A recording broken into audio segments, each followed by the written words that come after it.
Hey, this is Shaily and you're watching Eat Breathe Books. Hello everyone and welcome to this video. Real quick before we get started on today's video, I wanted to announce the giveaway winner. The winner is Helen Tries to Do Things. Congrats Helen, you've won one book via Amazon, so I will be in contact with you about how to get that. Thank you so much to everyone who entered and everyone who couldn't enter. I'm sorry, and hopefully I'll do another giveaway soon. Thank you so much for over 2.5k subs, and now let's get into the video. Today I'm going to be talking about some books that I'm hoping to read soon, hopefully in September or October. Some of them are books that are pretty viral, honestly, that you probably have heard of from TikTok or Twitter if you're on those platforms, as well as some books that are new releases that I'm really excited for that I haven't heard much about, and finally books that are a little bit older, if you will, but I've been really wanting to read for a few years.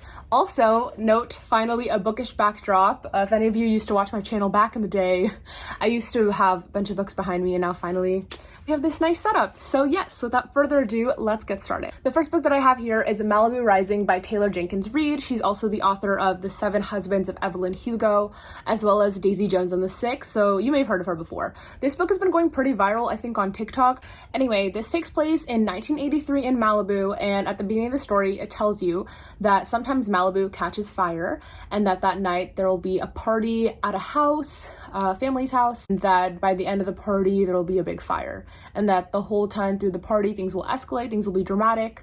It's about 4 siblings, I believe, both living different sorts of lives of prestige, and all the chaos that unravels and ensues. I'm excited to read about this. I don't know if I've ever read a story that takes place in Malibu, but I have watched Hannah Montana, and the first 3 seasons takes place in Malibu, and I love Malibu. So I am excited to dive into this one. The next book that I have, I've heard a lot of really great things about, and that's The Friend Zone by Abby Jimenez. And this one is a new adult contemporary novel. And this one revolves around a girl who has a boyfriend, I think in the military or overseas or something. She doesn't, hasn't seen him very recently, and then she meets a guy who I think starts working for her, and he falls for her immediately.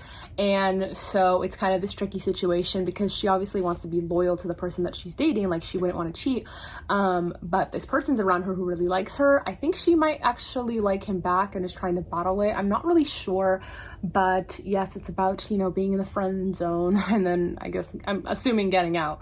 I've heard that this companion series is really good, especially the second and the third one, but I am very excited to dive into the first. The next one I'm so excited for, and people have been raving about this like crazy, and it's The Spanish Love Deception by Elena Armas. I am so excited for this. First of all, it takes place in Spain, and I love Spain, and I am so excited to read about how she describes it. And it's about a young woman, it's new adult contemporary, and she has to go to a wedding, but she needs a fake date, and so she takes along this guy with her, but he makes her angry. So I guess it's an enemies to lovers at a wedding, fake dating in Spain kind of story, which sounds totally up my alley. I'm so excited to read this. I didn't expect the book to be this thick, but doesn't matter. I'm so excited. Okay, the next one we have here is a seriously anticipated read of mine. I'm actually already about a third way through. I'm already loving it, and it's a very, very important book to me, and I'll explain why. So this is called The Last Words We Said by Leah Scheier. If you have not had the chance to look into this book yet, I highly suggest you do and support the author in whatever way you can. She is Jewish, and I think it's super important for there to be Jewish representation out there. Most of her characters in this story are Orthodox Jews, some more modern and some more stringent, I guess you could say. It is about a girl named Ellie, and she has 2 friends, Deanie and Ray. And Deanie has been working towards getting more religious. Ray has been straying a little bit and having difficulty with it. And I suppose Ellie's like right down the middle. And the difficult thing that Ellie is dealing with is that her best friend Danny disappeared 9 months ago. And everybody's convinced that he drowned in a lake and died. But they never found his body. So she thinks that he's still alive. But the thing is, she sees him all the time. So obviously everybody thinks it's like his ghost. And she understands that it's like a ghost of him. But it's the ghost of him being alive, wanting her to find him. It's a super like emotional and beautifully written story. This isn't a wrap up, but I'm just hyping it up because like you need to pick this up. so emotional and beautifully written, and like the characters really come to life. The dialogue is great. It's really interesting, and the way that you learn about the ghost and how she's viewing things, and like her therapy sessions are all so well thought out.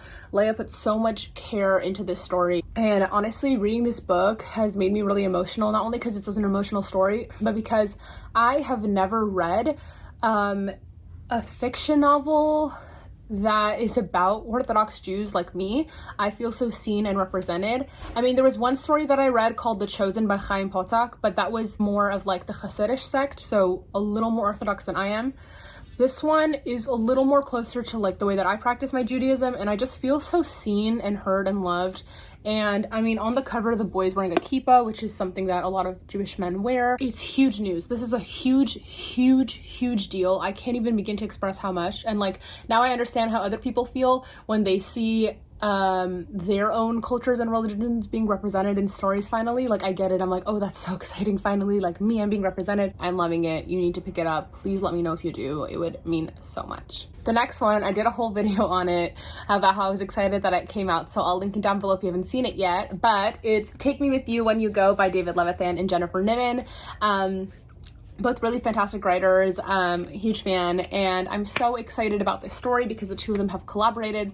And it's about a guy named Ezra whose sister B goes missing, and he is the only person that she's been in touch with. He's been sending her emails and she's been responding back, but she won't tell him where she is, but he desperately needs her. And so the chapters alternate between their point of views, and it's all told through emails. Yes. Well, mainly, I think a lot of it's told through emails. And the fun thing is that Jennifer wrote B's chapters and David wrote Ezra's, and they didn't tell each other what was going to happen in the story. So like, Jennifer would send David a chapter and then he'd be like, oh, that's how that ended? All right, I'm going to play off of that, which is really exciting. And yes, I'm super excited to read this. I love their work. I'm a huge fan of Jennifer's work. All the Right Places, Breathless, Holding Up the Universe, super good emotional stories. Love them. So excited. The next one, I haven't heard too much about this yet, but I did see it advertised and thought it sounded amazing. It's also a new release, and it's called The Paris Connection by Lorraine Brown. It says, can an accidental detour change your life? So this is about a girl named Hannah, and she and her boyfriend are supposed to go to Amsterdam for her sister's wedding. However, their train has some sort of like issue in the middle of the night, and half of it only goes to Amsterdam, but the other half, which is the one that she's on, goes to Paris.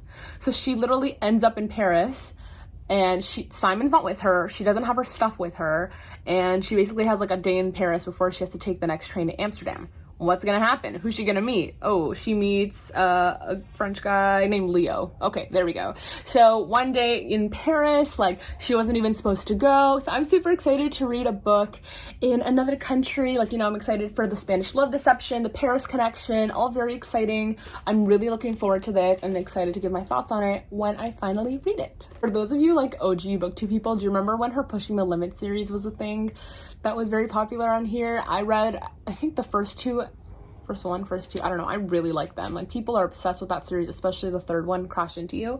So this is another series that she wrote, and this one is about motorcycle gangs and whatnot. So it's about a girl named Emily whose biological father left like she doesn't know him really, and he is part of a motorcycle gang called Reign of Terror, and her life's chill, you know, she's good, she's happy with her life, nothing too crazy, but then reluctantly she goes to visit him and visit where he lives, and she meets all these family members she didn't expect to meet. Then she meets this guy named Oz who really wants to be part of the Reign of Terror because he actually sees them as good people, not as like these bad motorcycle gang guys who hurt people, but actually good people who protect people, and he wants to be a part of it.